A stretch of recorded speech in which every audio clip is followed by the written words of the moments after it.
Hello everybody, this is Mrs. Peachy from your Earth Science class, and today I'm going to be doing a tutorial for the lab Products That Conserve Resources, which is found in Lesson 5 of Unit 4. So, this is your lesson viewer, which is up on the screen, and what I want you to notice with the lesson viewer is that it does give you a link to the grading rubric. But rather than using this rubric, I'm going to ask that you go to my section message boards, follow the links to my website, and when my website loads, you're going to follow the links to Earth Science A. And as you scroll down, you're going to see the rubric for conserving resources here. And that will bring up a Google Doc that will explain to you the point values of each section, introduction, materials and methods, data, and conclusion. And that is what will be graded for you for this particular portfolio. All right, so going back to the lesson, the objective is to measure the dimensions of 3 different size juice containers and calculate the surface area of each container, determining which one is the most ecologically efficient. So in other words, which one are you getting the most bang for your buck? Okay? Uses the least amount of resources to be able to distribute the same amount of goods. So the lesson does call for 3 juice containers. I'm going to go ahead and put this on full screen for me. So this is the larger size juice container. It is roughly 64 ounces, but I want you to notice that mine does not say 64 ounces. It says 59 ounces. Okay? So you may not find one that says exactly 64 ounces, and that is okay. I do have a couple of examples of these. This is orange juice, but I also have a almond milk, and this is exactly 64 ounces, so it's slightly different in size. But we are just going to assume that they are all 64-ounce containers. You also then need a 32-ounce container. Now this is coconut milk. Wouldn't be my top choice for containers, but you could also use, for example, like half and half comes in large containers that are roughly a quart in size. You can get a quart of milk. That's the smaller of the milk containers. You can get an egg beaters quart. So they have, but it needs to be a cardboard container. So don't give me a plastic jug. We're using only cardboard containers. And then finally, the smallest is 8 ounces. The easiest one to find is going to be an 8-ounce carton of whipping cream. You can also go to your local school or hospital or other public institution and just find out if you can get a carton of milk, because those small cartons of milk that you get in schools are also the same size. Now every year when I do this, I encounter people who don't have the proper resources. So you can substitute stuff, but realize that you need to have 3 separate cardboard containers for the same product. And they have to be 3 different sizes. So we would definitely prefer that you use these because I'm going to go through the math with you. But if you wanted to get 3 sized tissue boxes, a small personal sized tissue box, maybe the flatter, larger sized tissue box, and the big bulk size facial tissue box like these, this would be acceptable too. Okay.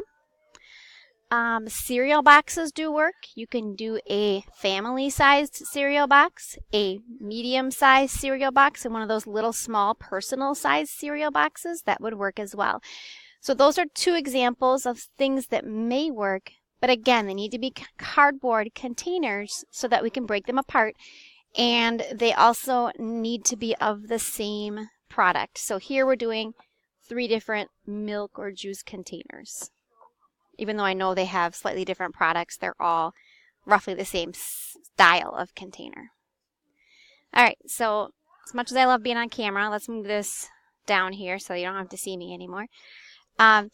First thing we're going to do is we're going to break down these containers so that they can sit flat. So the best way I found to do this is the top part is usually sealed like this. So you need to kind of open it up like you would normally open a container of milk. And kind of do that on both sides so that the top can completely open. Then you will notice that there is a seam on one of the sides. Very gently, you need to kind of peel down this seam. And this is kind of gross because there's some really old like whipping cream in here, and I washed it out, but it feels a little bit oily. All right, so we can get this side split, okay? And then we're going to do my best to try to open the bottom of this. This is where it gets a bit tricky.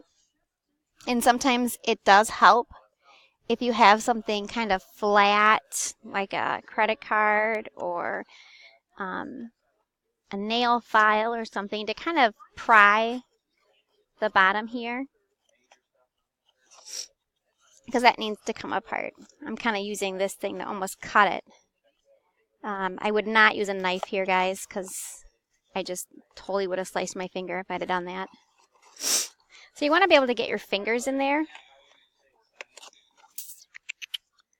I couldn't quite do. This is a thermometer. Probably not the best use of a thermometer, but I got a lot of these guys here. Okay, so I'm gonna peel that, and then I'm gonna grab a pair of scissors once I get it that far, and I am going to kind of cut the bottom of this milk jug along the edge of the container. Okay, so now I got that nice flap at the bottom. Can you see that?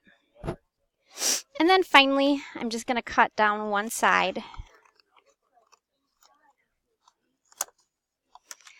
so that my entire container is this shaped. Okay. So what I need to do here is I need to measure the entire surface area of this container. To do that, surface area is adding the area of all the sections together. So we can divide this up into 3 different rectangles if we want. I can measure this rectangle and do length times width here, come up with an area. I can do this rectangle here. Actually, I suppose I could do this one whole thing, but length times width here. And then I can just do this little square, okay, which would be, length times width or side times side. Make sure you take the whole thing into consideration, okay?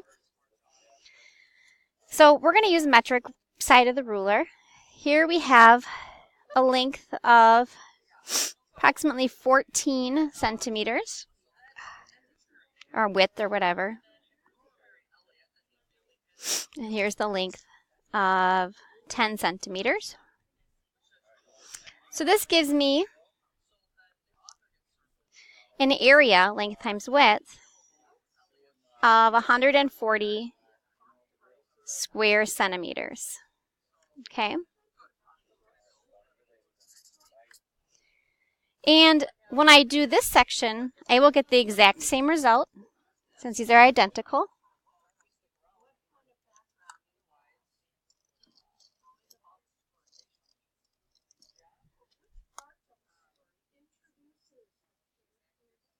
These doesn't like to write on here. This is kind of a waxy paper, so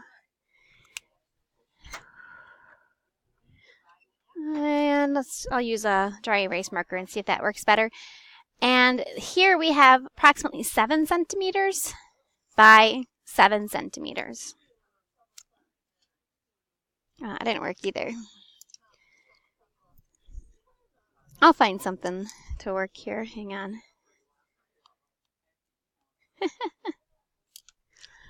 I don't think this even works. 7 times 7 is 49. Okay. So we have 140 plus 140 plus 49. This is our small container. So our 8-ounce container is 140 plus 140, which is 280. So 140 plus 140 plus 49. 329 is the total area. So that's some information that I will need to know. Okay, that's the total area. Now the other thing it says is how many of these containers does it take to equal one of these containers? So this is 64 ounces and this is 8 ounces. So how many containers? We need 8 of these 8-ounce containers. So I'm going to have to multiply this by 8 to tell how many total square centimeters I would need of cardboard if I was to get enough juice to fill 8 containers. So 329 times 8 would give us 2,632 square centimeters. Then I'm going to take and break this guy down and do the exact same thing. This is going to be my 64-ounce container. I measure all the sides and I come up with a surface area. This time it takes only 4 containers to equal the total amount for 64 ounces. Oh, excuse me. My bad. This was actually a 32-ounce container. So it'll only take 2 of them. And then finally, we had a 64-ouncer. When we measure it, it only takes 1 to get the total. So you're going to compare these 3 totals because these equal the same volume. These are all 64 ounces of fluid. The amount of cardboard used is different. So you're going to compare, how much cardboard is used in the 3 different situations. Then, when you do this, you are going to write a lab report. Okay. And that lab report will be following the same format that you used for the previous experiment when you did your rocks and minerals lab. So you can use that same template that we used earlier, the rocks and minerals lab template, and the link for that template is found on my message boards as well. And it will tell you what needs to go in the introduction, in the materials and methods section, in the data, and which questions to answer for the conclusion. So type that up as a Word document, save it, and attach it to the Dropbox when you submit this activity. So hopefully that kind of gave you the nuts and bolts of what you need to do for this particular portfolio. If you have any questions or concerns, feel free to contact me at extension 2204 or send me a webmail message. Have a great day, everyone.